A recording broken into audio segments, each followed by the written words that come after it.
안녕하십니까 더비용원 여러분, 청소년 상담사 상급 필기시험 대비를 위한 이론 학습 시간입니다. 오늘은 청소년 상담사 상급의 6번째 과목인 청소년의 이해, 그 중에서도 이제 7번째 시간입니다. 우리 교재의 위치는 여러분 172페이지에 해당되겠습니다. 지난 시간에 제가 말미에 청소년 복지와 관련되어서 제 2절에서는 청소년 기본법에 대해서 설명해 드렸고, 청소년 기본법에 나와 있는 청소년의 개념이 뭐냐 하는 부분을 설명해 드렸고, 그 다음에 또 청소년 기본법에서 말하는 7가지 법률 용어, 반드시 법은 법으로서 말하기 때문에 용어에 있는 내용 그대로 여러분이 암기하셔야 됩니다. 그러니까 우리가 일반적으로 뭐 청소년의 활동, 청소년의 시설, 그러면 우리가 대하체에서 구어체에서 쓰는 그런 설명이 아니라 법령집에 나와 있는 그대로의 내용들이 굉장히 중요하다. 뭐 나중에 여러분도 또 이와 또 다른 뭐 청소년 복지에 관한 법이라든가 또 청소년 뭐 시설에 관련된 법령, 이런 것들도 마찬가지입니다. 그 용어는 그 법전에 나와 있는 그대로 여러분들이 암기를 해 두시는 것이 중요하다는 거 한 번 더 말씀드리면서, 오늘 우리가 할 내용은 바로 그 172페이지 기출문제에서 법률 용어 7개 그 아랫단에 나와 있는 반가로 2번 청소년의 권리와 책임에 대해서 설명을 하겠습니다. 자, 우리가 일반적으로 청소년이라 하면 청소년과 관련해서 우리는 이런 개념을 좀 아셔야 됩니다. 청소년이라는 게 우리가 어떤 측면에서 청소년을 봐야 되느냐, 또 청소년과 관련된 어떤 내용들이 법령에 많이 나와 있냐면, 결국엔 청소년의 일반적인 어떤 청소년의 뭐 활동이라든가 청소년 활동을 보장한다든가, 또 청소년의 복지는 뭔가, 그죠? 그다음 또 청소년의 보호는 어떻게 할 것이냐, 단순하게 보호를 떠나서 또 청소년을 어떻게 건전한 사회 구성원으로서 육성할 것인가, 이러한 목적을 가지고 우리가 청소년을 대해야 된다.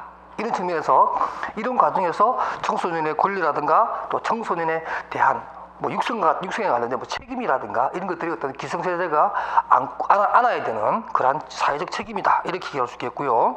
그래서 거기 보면 이러한 청소년의 기본적 인권은 이러한 영역에서 무시당하지 않아야 되며, 그 다음 또 차별받지도 않아야 될 뿐만 아니라 청소년 스스로가 독립된 인격체로서 스스로 자신의 의견을 표명할 수도 있겠고, 스스로 자기를 결정할 수 있는 권리까지 갖게 해주는 것이 바로 청소년의 기본적인 권리다. 이런 관점에서 여러분들이 이 장을 공부하시면 좋겠습니다. 그래서 이러한 청소년의 권리와 책임을 좀 더 구체적으로 시행하기 위해서 이 기본법에는 청소년 특별회의라고 하는 것을 개최해야 됩니다. 뭐 다음 장에도 설명하겠습니다만은, 바로 이러한 청소년 특별회의는 매년 전문가와 청소년들이 참여하는 그런 회의입니다. 그래서 매년 개최하는 청소년 특별회의라고 하는 것도 있다. 이런 것을 여러분 알아두시기 바랍니다. 그 다음에 또 청소년의 달, 그래서 매달 우리가 매년 우리 5월 보통 뭐 어린이날이 있고 어버이날이 있는 이 5월달을 청소년의 달로 지정을 해서 뭐 많은 청소년에 관련된 여러 가지 문화 행사도 많이 하고, 청소년의 어떤 올바른 성장을 위한 여러 가지 행사나 프로그램들이 이 5월달에 막 집중적으로 많이 있는 것도 바로 이런 이유 때문입니다. 그 다음에 또 우리 청소년의 활동이라든가 청소년의 보호라든가 또 청소년의 육성을 위해서는 청소년에 대한 전문가, 그래서 청소년 상담사, 지금 여러분들 공부하고 있죠. 이런 청소년 상담사 1급, 2급, 3급, 그리고 또 청소년 지도사, 이런 분들이 필요하다는 거죠. 그래서 여성가족부 장관의 명령, 그러니까 부령이죠. 장관의 명령에 의해서 청소년 상담사 자격 검정고시를 설치를 하고, 그에 따라서 또 연수 과정을 거쳐서 일정한 자격 요건을 갖춘 자에게 청소년 상담사 내지는 청소년 지도사라고 하는 국가 자격증을 부여하는 이러한 제도를 두는 이유가 바로 여기 나오는 청소년의 활동과 복지와 보호와 육성을 위한 여러 가지 제도적인 기반이다, 이렇게 얘기할 수 있겠고요. 그 다음 또 청소년 육성 전담 공무원도 둘 수 있습니다. 자, 이게 우리 법에 관련된 법은 문제는 두느냐, 두어야 한다냐, 둘 수 있다냐 하는 거예요.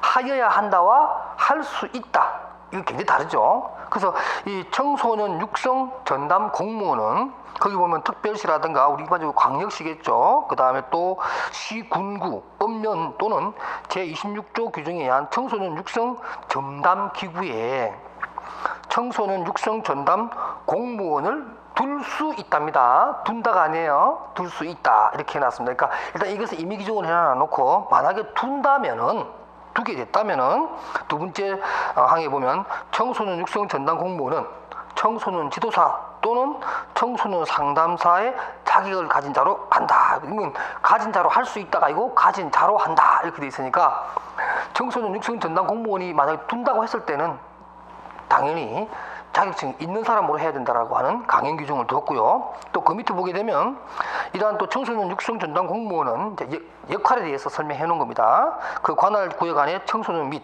다른 청소년 지도사들에 대해서 그 실태를 파악하고 필요한 지도를 하여야 한다. 할 수 있다가 아니고 하여야 한다. 이렇게 됐죠. 그러니까 여러분들이 청소년 육성 전담 공무원을 두는 것은 임의 규정이죠. 둘 수 있다라고 하는 겁니다. 그러나 만약에 둔 다음에는 자격증 있는 사람을 둬야 되며 또 그 전담 공무원은 관할 구역 내의 청소년뿐만 아니라 다른 상담사들에 대한 실태를 조사해서 필요하다면 지도를 하여야 한다. 이런 것까지 강행 규정이라고 하는 부분은 여러분 또 구분해서 꼭 이해해 주시기 바랍니다. 그 다음에 또 청소년의 복지와 관련해서는 바로 복지지원법이라고 하는 것이 있는데요. 이 청소년 복지지원법에는 좀 재밌는 것이 바로 청소년증입니다. 그 증은 특별자치도지사 또는 시군구, 시장, 군수, 구청장들이 9세 이상 18세 이하입니다. 이제 우리가 일반적으로 청소년 기본법에서는 14세 미만이잖아요. 그죠? 그러니까 14세 이하, 24세, 청소년 기본법 같은 경우는 24세 이하라고 되어 있지만 그거 다 하는 것이 아니라 이제 대학생이 되기 전이겠죠. 일반적으로 보면 고등학생까지니까 만 18세 이하의 청소년까지, 그러니까 만 9세부터 만 18세 이하의 청소년에게 청소년증을 발급한다가 아니고 그죠? 발급할 수 있답니다. 이게 얘기는 이제 본인이 신청하면 해주고 신청하지 않으면 뭐 발급해주지 않는다는 거 마찬가지니까 주민등록증 같은 경우는 우리 우리나라의 주민등록증법에 의하면 누구나 다 발급을 받아야 된다는 거죠. 그러나 이것은 발급할 수 있다라고 했으니까 발급받지 않는 사람도 있을 수 있다라는 거죠. 이런 거 여러분들이 미묘한 차이점을 잘 기억하셔야 됩니다.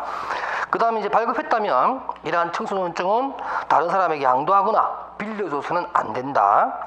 그 다음에 또 누구든지 제1항에 따른 청소년증 외에 청소년증과 동일한 명칭 또는 표시의 정표를 제작, 사용하서는 안 된다라고 얘기하고 이러한 모든 발급에 필요한 사항에서는 여성 가족부에 영으로 둔다라고 해서 장관의 영이니까 장관 명령에 의해서 이 내용을 관장한다. 이렇게 여러분들이 하시면 되겠습니다. 그 다음에 이러한 청소년 또 복지지원법에는 청소년 복지시설에 관한 내용이 나옵니다. 복지시설은 총 4개의 기관이 나오는데 이런 보시게 되면 113페이지 보게 되면 청소년 쉼터가 있어요. 청소년 쉼터는 또 청소년 쉼터와 중장년 쉼터가 있는데 그 다음 장에 보기로 하고요. 그 다음에 또 청소년 자립지원관이 있고 한 장 넘기세요.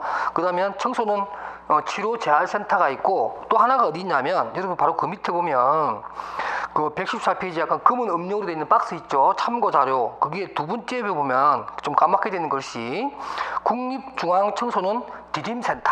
이것도 청소년 활동 복지시설에 속합니다. 그러니까 청소년 복지시설로서는 청소년 쉼터와 청소년 자립지원관 그리고 청소년 치료재활센터와 국립중앙청소년 디딤센터 이렇게 총 4개가 있다. 이렇게 알아두시고요.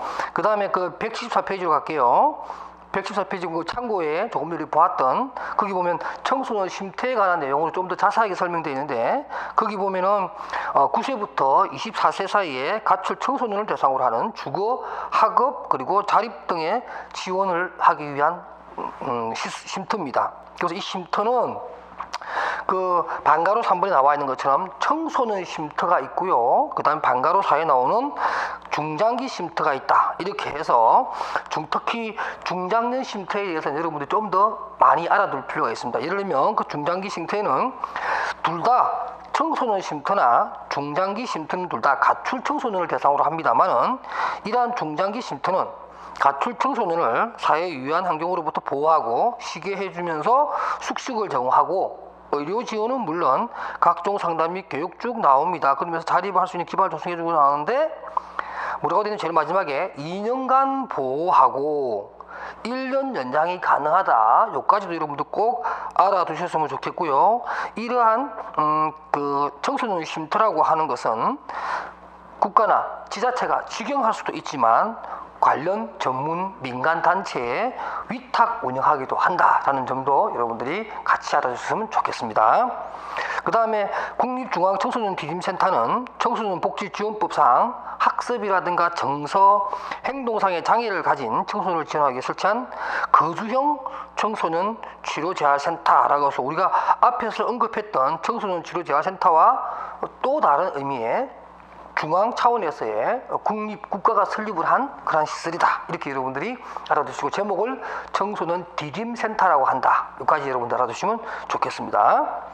그 다음에 이제 청소년 활동진흥법입니다. 이제 우리가 청소년 기본법 배웠죠. 청소년 복지지원법 배웠죠. 세 번째 법은 바로 청소년 활동진흥법입니다.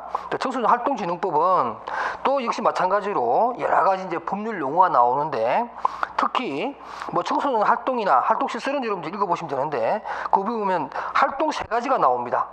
첫째가 수련, 세 번째 단락에 나오죠. 찾으셨어요? 그러니까 수련과 그 다음에 청소년 교류 활동과 청소년 문화 활동, 수련, 교류, 문화 활동을 청소년의 활동의 가장 핵심적인 세 가지로 보는 거예요. 그래서 이게 대한 개념들이 설명이 되어 있습니다. 아까. 왜냐하면 청소년 활동과 청소년 수련 활동은 다른 거거든요. 그러니까 여러분들이 법령에 따라서 기본법에는 청소년 활동에 대해서만 나와 있단 말이에요. 이것을 청소년 활동진흥법에서는 원용해서 씁니다. 그러나 청소년 수련 활동에 대해서는 여기 나오는 청소년 활동진흥법에 나와 있는 내용들로 여러분들이 또 암기를 해 두셔야 됩니다. 그러니까 막 헷갈려요, 여러분들이. 이게 지문으로 나와가지고 다음 중 뭐 청소년 활동진흥법에 규정되어 있는 청소년 수련 활동을 정확하게 기술한 것은, 바르게 기술한 것은 이렇게 해놓으면 뭐 읽어보면 알 수 있을 것 같은데, 예를 들면 청소년 활동과 관련된 청소년 기본법에 나와 있는 내용을 딱 올려놓으면 긴가민가하단 말이에요. 아리까리하다는 거죠. 그런 것들을 여러분들 막기 위해서 정확하게 용어에 맞는 정확한 뜻을 각 법령마다 용어집으로 해석이 되어 있으니까 꼭 알아두시기 바랍니다. 그 다음에 이러한 청소년 활동진흥법에는 그 활동 외에도 청소년 수련거리라든가, 우리 거리죠. 뭐 이렇게 뭐라죠? 뭐 군것질하는 군것질 거리 이런 거죠. 뭐 이거 거리라는 말이 우리나라 말이긴 한데 참 이게 설명하기 좀 힘든 게 뭐라 그러죠? 뭐 군것질 거리라 그러나요? 뭐 이렇게 심심풀이 뭐 해야 될 수 있는 그런 거리 이렇게 얘기하는데 바로 그런 거죠. 그러니까 여러 가지 이제 청소년 수련에 필요한 뭐 프로그램들 이런 것들을 얘기합니다. 그 다음에 또 이동 숙박형 청소년 활동이라고 하는 것은 19세 미만의 청소년 대상으로 하는 청소년이 자신의 주거지에서 떠나서 청소년 수련시설 또는 그 외의 다른 장소로 이동하면서 숙박이나 야영하는 그러한 청소년 활동을 우리는 숙박형 청소년 활동이라고 한다. 이런 것도 여러분들 알아두셨으면 좋겠습니다. 그 다음에 175페이지에 청소년 활동시설의 종류입니다. 역시 6개 정도가 나오는데요. 거기 보면 청소년 수련관이라든가 수련원이라든가 청소년 문화의 집이라든가 또 청소년 특화시설, 그 다음에 청소년 야영장, 또 유소호스텔 이렇게 해서 총 6개의 청소년 활동과 관련된 시설들이 있다는 것도 꼭 기억해 주시고 각각의 수련관은 뭘 하고 또 특화시설은 뭘 하며 청소년 문화의 집은 어떤 일을 하는지 이런 것들 여러분들이 그 규정 나와 있는 그대로 법령이 나와 있는 그대로 여러분들 내용을 숙지해 주셨으면 좋겠습니다.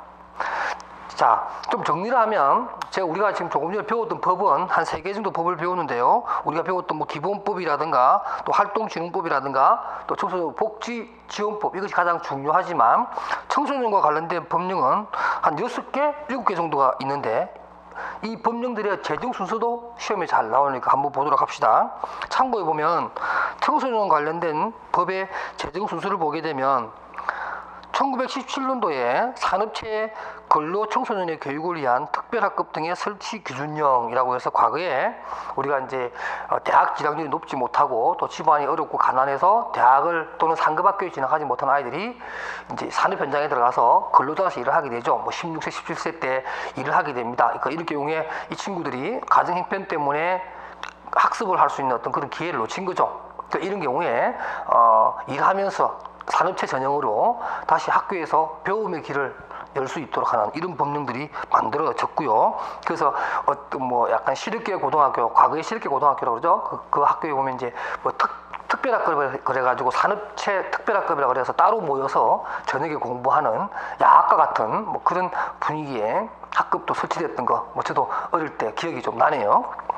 그 다음에 한국청소년연맹 육성에 관한 법률 81년도. 그 다음에 이제 가장 청소년 보호의 기본이 되는 청소년 기본법이 바로 1991년도에 제정됐고요. 그 다음 보호법이 97년도, 성보호에 관한 법률이 2000년.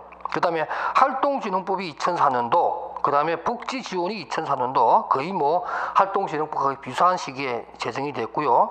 마지막으로 2009년도에는 아동, 청소년, 성보호에 관한 법률, 이렇게 해서 6-7가지가 순차적으로 제정됐다는 내용들, 그리고 91년도에 기본법이 만들어진 것에 있어서 꼭 기억하시기 바랍니다.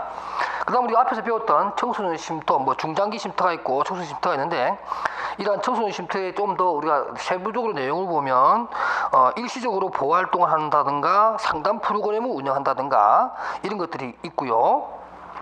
그 다음에 또 청소년 보호와 관련해서 우리가 근로기준법, 근기법이라고 하는 건데, 이 근기법에 관련해 청소년의 노동보호 조항이 있습니다. 그러니까 우리가 청소년을 보통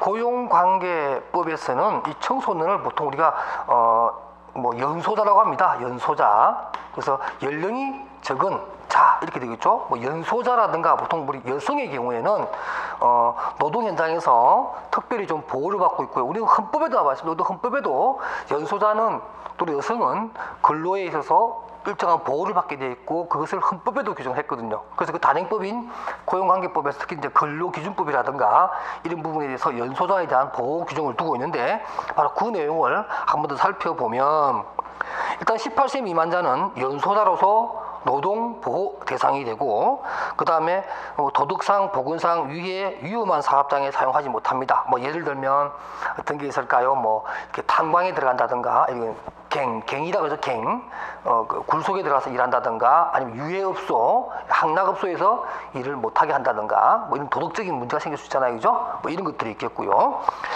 그 다음에 이제 3번 이제 갱내, 아까 말씀드렸죠? 뭐 그 탄광이라든가 이런 데 가서 일을 못한다는 얘기고, 그 다음에 또 15세 이상 18세 미만의 자의 근로 시간은 1일 7시간, 주 40시간을 초과하지 못한다라고 해서, 우리가 일반적으로 우리 근기법 같은 경우는 50조에 보면 하루에 8시간, 주 40시간으로 나와 있거든요. 그러니까 청소년의 경우에는 35시간입니다. 주 35시간인데 그것이 이제 약간 초과 근무할 수 있을 거예요. OT라고 해서 오버타임을 할 수 있는데, 그렇다 하더라도 성인들의 일반 근로시간인 40시간을, 주 40시간을 넘지 못한다 이렇게 되어 있고, 하루에 7시간 이상 일하지 못한다라고 하는 것을 규정을 두어서 연소자인 청소년 보호에 힘쓰고 있다 이런 얘기고요.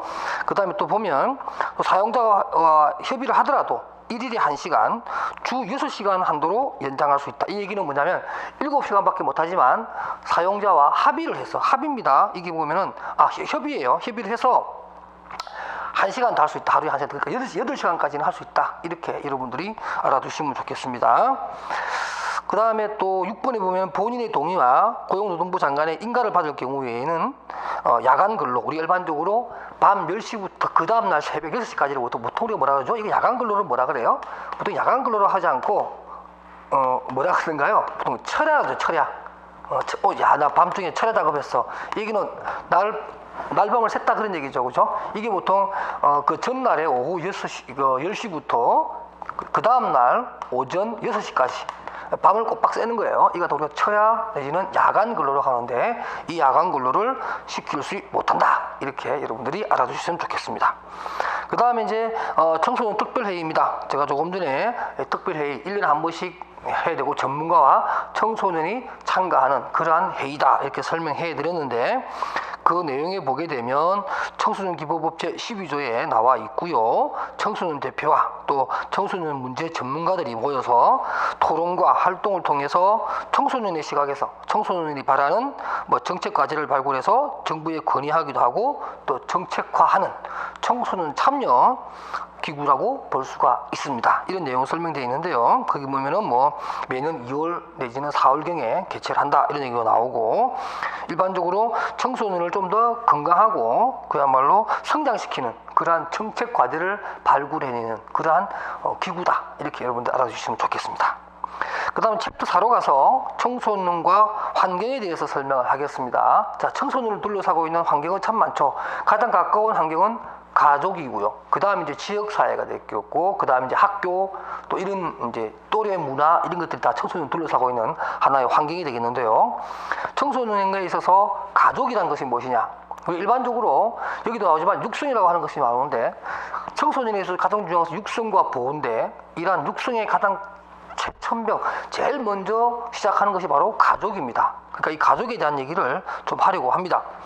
청소년과 가족 환경은 가장 태어나서 제일 먼저 접하는 사람관계죠. 대인관계, 자기 외에 어떤 관계를 맺을 때 가장 먼저 접하는 사람이 가족입니다. 그러니까 그 가족이라고 하는 것이 얼마만큼 청소년에게 중요하냐 하는 얘기를 할 수 있겠고, 특히 미누친이라는 사람이, 미누친 두 번째 줄에 나오죠. 이분이 이런 얘기 하는 거예요.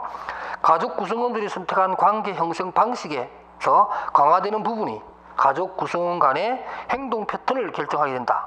그러니까 가족이 어떻게 이루어지고, 또 그런 유대관계라든가 가족관계가 어떤 패턴을 갖게 되느냐에 따라서 그 청소년은 그게 영향을 정말로 많이 받는다는 거죠. 정말로 그 영향을 많이 받아서 그 패턴 자체가 그 청소년의 삶의 생활 양식이 될 수도 있다. 이러한 바로 사회 체계론적인 입장에서 미누치는 설명했습니다. 그만큼 가정이 중요하다, 이런 얘기를 설명한 거죠.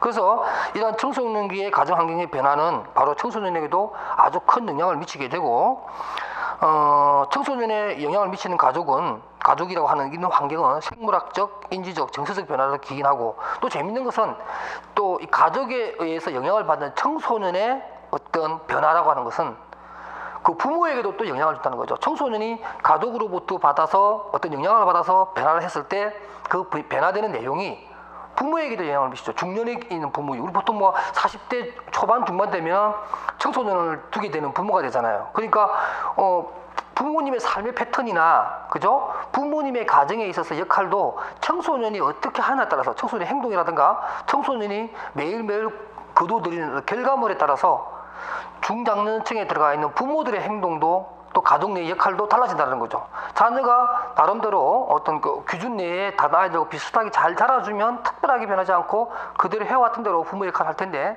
자녀가 예를 들면 굉장히 뭐 좀 이렇게 문제를 일으키거나 비행적인 모습이 발견되거나 이러면 부모 역할이 좀 더 과격해지거나, 아니면 부모가 좀 더 뭐 자식에 대해서 내몰라라 하거나 뭐 이런 일이 생기잖아요. 서서히 이제 가정이 해체되거나, 또 뭐 심하면 가정 폭력이 일어날 수 있는. 그러니까 자녀의 행동 변화가 부모의 행동 변화도 가져온다는 거죠. 이 가정이라는 것이 그만큼 중요한 건데, 그런 면에서 우리가 옛말에 뭐 윗물이 맑아야 아랫물이 맑다, 이런 말도 있지만, 또 아랫물이 맑아야 윗물도 맑을 수 있다라는 거죠. 그런 측면에서 가족이라고 하는 것이 얼마나 중요한, 청소년의 환경으로서의 중요한 요소인가, 이런 것을 우리가 설명할 수가 있겠습니까? 기출문제에 보면 이런 얘기가 나옵니다. 청소년기에 부모와의 또 청소년과의 관계에 대해서 두 가지 아주 커다란 차이점이 있는데, 전통적인 개념에서는 일반적으로 청소년의 변화라든가 청소년의 어떤 그 자율성 확립 시기에 찾아오는 어떤 그런 뭐 갈등, 대립, 이런 것들이 부모와의 관계에서, 청소년과 부모의 관계에서 상당히 부정적으로 바라보는 그런 시점인, 전통적인 관점인 반면에, 또 최근에는 또 생태학적인 접근으로서 이러한 전통적인 것을 비판합니다. 부모와 청소년 간에 무조건 그런 갈등과 극복할 수 없는 그런 문제점만 있는 것이냐, 그것이 아니라 자녀가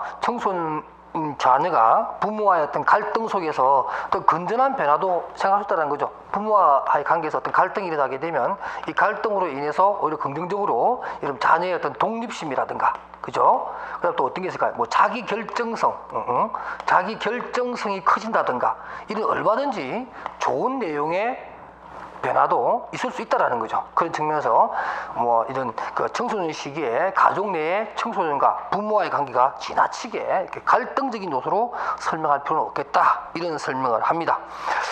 그래서 또 여러분 또 보면 또 178페이지 보면 또 지역 사회가 또 청소년의 변화에 굉장히 큰 영향을 미치죠. 뭐 제가 뭐 설명드리지 않더라도 이 지역 사회가 가지고 있는 것은 가족 못지않게 그 청소년의 어떤 성장기에 많은 영향을 주고 있기 때문에, 그러한 청소년에 있어서의 지역 사회의 내용이 뭔가, 우리가 흔히 얘기하죠. 뭐 맹모 삼천지교, 그죠?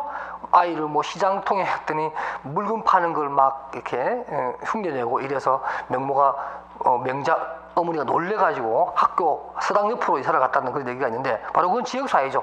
그런 지역사회가 청소년의 발달에 중요하고 청소년 육성에 큰 영향을 미치기 때문에 그렇다 이런 얘기고, 그 다음에 그 178페이지 밑에 보면 또 우리가 말하는 가상환경, 우리가 일반적으로 실제적인 환경이 있고 자연환경 이런 것들이 있지만 또 지금 청소년 같은 경우는 일반적으로 말하는 우리가 사이버 세계라고 하는 이런 사이버 공간의 영향에 굉장히 영향을 많이 받는 거죠.